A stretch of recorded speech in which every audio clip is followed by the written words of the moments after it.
अब हम आगे बढ़ते हैं, इसमें एफ कक्षक पढ़ते हैं। तो एफ कक्षक में हमारे पास आता है कि एफ कक्षक की जो आकृति होती है वो जटिल होती है। कैसी? जटिल मतलब कोई विशेष आकृति नहीं होती जिसको हम दिशा के आधार पर बता दें। प्रत्येक एफ उपकोष में 7 एफ कक्षक होते हैं जिन्हें निरूपित करने के लिए कोई विशिष्ट देशिक प्रचलन नहीं होता। एफ कक्षक n बराबर 4 से प्रारंभ होता है, यानी कि एफ कक्षक के लिए ये है बेटे, यहाँ ये एफ कक्षक ये है, तो इसके लिए L का मान तो 3 है लेकिन N का मान 4 है, इसलिए 4 से शुरू होता है। इसलिए सबसे पहला जो F कक्षक होगा वो 4F होगा। क्या होगा? 4F। 4F से पहले 3F हो नहीं सकता। क्लियर हुई बात? क्यों नहीं हो सकता? क्योंकि F कक्षक के लिए N का जो न्यूनतम मान हो वो 4 होता है। ठीक है, अब आगे देखो, हमने कहा एफ कक्षक की आकृति जटिल होती है। प्रत्येक एफ उपकोष में 7 एफ कक्षक होते हैं जिन्हें निरूपित करने के लिए कोई विशिष्ट देशिक प्रचलन नहीं होता है। एफ कक्षक n बराबर 4 से प्रारंभ होता है, इसी कारण 1F 2F 3F कक्षक का कोई अस्तित्व नहीं होता है, इसका कोई भी अस्तित्व नहीं होता। अब देखो यहाँ भाई ये x y z, तो एफ कक्षक है x square Y square m बराबर -3 मान लेंगे इसके लिए। इसके लिए क्या है भाई y x square Y square, इसके लिए -2 मान लेंगे। इसके लिए क्या है -1 है, क्या है f 2x square Y square. ठीक है ना, ये इस प्रकार से है ये। और यहाँ पे जो है नेक्स्ट आता है आपका ये स्ट्रक्चर जो है, इसको एफ जेड बोल लेंगे। ठीक है ना, 0 मान आएगा इसका। इसको एक्स वाई जेड बोल लेंगे, इसको -1 आएगा मान। इसको जो है आप क्या मानोगे? वाई जेड मानोगे, इसके लिए +2 आएगा मान। इसके लिए एक्स जेड मानोगे, इसके लिए +3 आएगा मान। ठीक है, तो इस प्रकार से आपको सभी ऑर्बिटल तैयार करने हैं बेटे। कोई दिक्कत है क्या इसमें? अब आगे चलते हैं। अब इसके बाद हमारे पास टॉपिक आता है। टॉपिक का नाम क्या है? टॉपिक का नाम है अपभ्रष्ट कक्षक। मतलब क्या? ओरिजिनेट क्या लिख रखा भाई? डिजेनरेट ऑर्बिटल्स हैं ये। क्या है? अपभ्रष्ट कक्षक को क्या कहते हैं? डिजेनरेट ऑर्बिटल्स बोलते हैं। तो क्या कहेंगे? किसी उपकोष के कक्षकों की ऊर्जाएं समान होती हैं। उपकोष के जो कक्षक होते हैं ना, उनकी ऊर्जा सबकी क्या होती है? एक समान। जैसे P में Px Py Pz है, तो Px Py Pz की ऊर्जाएं सबकी क्या होंगी? समान होंगी।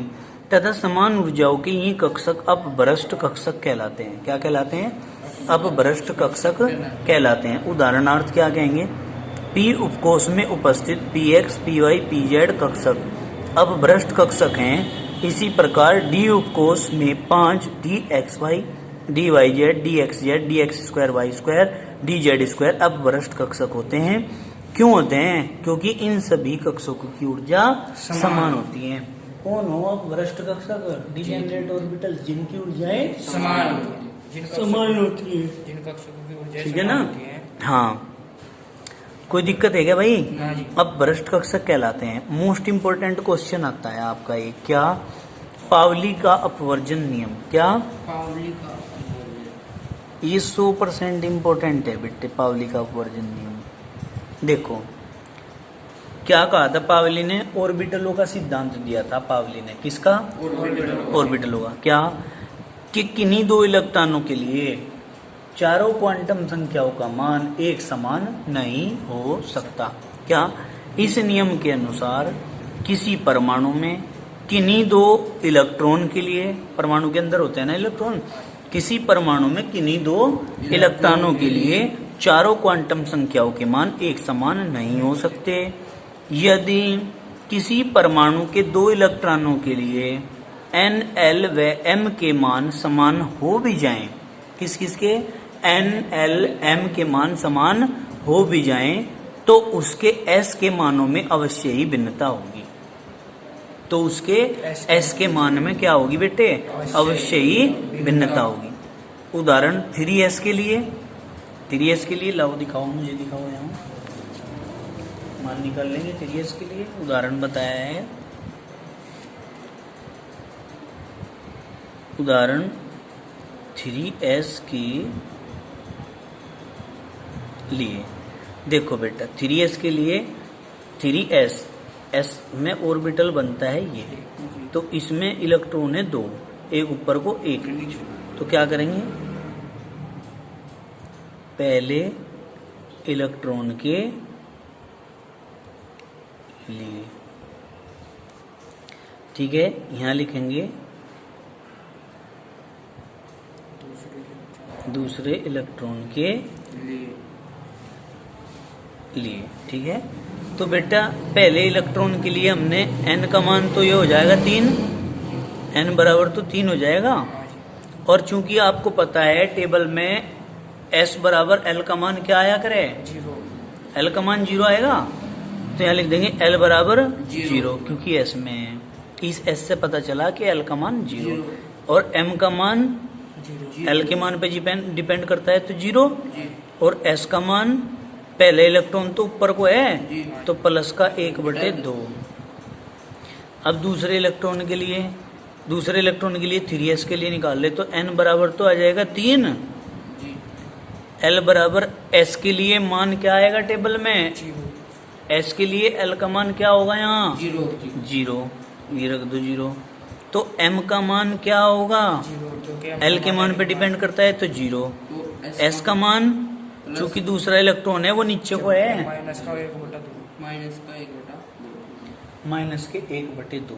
तो हमने कहा पावली के नियम के अनुसार यदि n का मान, l का मान, m का मान एक समान हो भी जाए, s के मान में अवश्य ही भिन्नता होगी। समझ में आई बात, अर्थात किन्हीं 2 इलेक्ट्रॉनों के लिए किसी परमाणु के अंदर चारों क्वांटम संख्याओं का मान एक समान नहीं हो सकता। क्लियर होगी बात। अब आगे चलते हैं, आगे क्या चलते हैं बेटे, इसने कहा क्वेश्चन है हमारा, उस क्वेश्चन को देखो आप लोग, हटाइए इसको, एक क्वेश्चन है इसको आगे बढ़ाते हैं। क्वेश्चन ये है, दिए गए कोषों में इलेक्ट्रॉनों की अधिकतम संख्या तथा उनका वितरण स्पष्ट करो। दिए गए कोषों में इलेक्ट्रॉनों की अधिकतम संख्या और उनका वितरण स्पष्ट करना। कौन कौन है दिए गए कोष, n बराबर 1 अर्थात k कोष, n बराबर 2 अर्थात l कोष, n बराबर 3 अर्थात d कोष। तो इसने ये कहा कि के कोष में इनमें अधिकतम इलेक्ट्रॉनों की संख्या और उनका वितरण बताना कैसा है कैसा नहीं है, ठीक है। लाओ रखो कॉपी अभी। तो देखिए प्रश्न है हमारा, प्रश्न का उत्तर निकाल लेंगे। प्रश्न ये है बेटे कि एक क्वेश्चन आपको पुटअप करना है, कौन सा, ए क्या है बेटा, n बराबर 1 अर्थात के कोष की बात कर रहे हैं हम, ठीक है ना।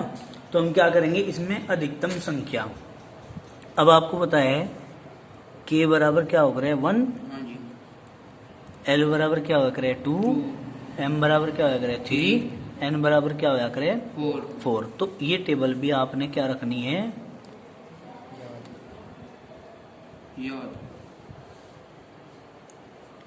याद रखनी है ये टेबल भी, ठीक है बेटा। तो आपने कहा कि इलेक्ट्रॉनों की अधिकतम संख्या निकालनी है, क्या, इलेक्ट्रॉनों की अधिकतम संख्या, इलेक्ट्रॉनों की अधिकतम संख्या, अधिकतम संख्या का फॉर्मूला होता है 2n², ठीक है। तो k के लिए n का मान कितना है, ये n के मान है, n के मान है ये सारे, के n का मान k के लिए 1 होता है, तो 2 गुणा 1 का स्क्वायर। अब क्या करेंगे बेटे, 2 गुणा 1 बराबर 2, अर्थात 2 इलेक्ट्रॉन है, क्या है, 2 इलेक्ट्रॉन, के कोष में 2 इलेक्ट्रॉन है, ठीक है।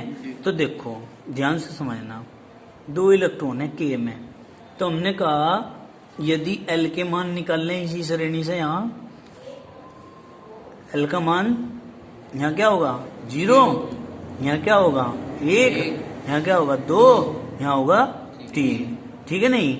कोई दिक्कत तो नहीं है। इसके बराबर S, इसके बराबर P, इसके बराबर D और इसके बराबर F। तो हम क्या करेंगे, इलेक्ट्रॉनों का वितरण बताना बेटे। 2 इलेक्ट्रॉन हैं, इसका मतलब यहाँ इसके सामने के बराबर 1 के लिए इसके सामने देखो S कोस है। क्या है? S कोस। तो S ऑर्बिटल तो ये बन गया। इलेक्ट्रॉन कितने इसमें? 2। ये दे। तो हम करेंगे इसके लिए मान निकालेंगे सारे। N बराबर क्या मान है? 1। L बराबर मान कितना है? 0। ये L के मान है ना यहाँ, ये है L के मान, ये है N के मान। तो M बराबर क्या आ गया बेटा? 0। और S बराबर क्या आ गया भाई? 2 इलेक्ट्रॉन है, प्लस माइनस 1/2। बताओ इतनी बात समझ में आई क्या?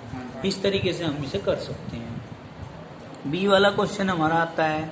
बी वाले में हमसे क्या पूछा जा रहा कि N बराबर 2, ठीक है। ये L कोस की बात कर रहे हैं, किसकी? L कोस की।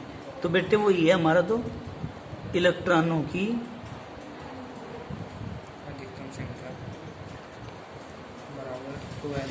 अधिकतम संख्या बराबर 2n² होगी।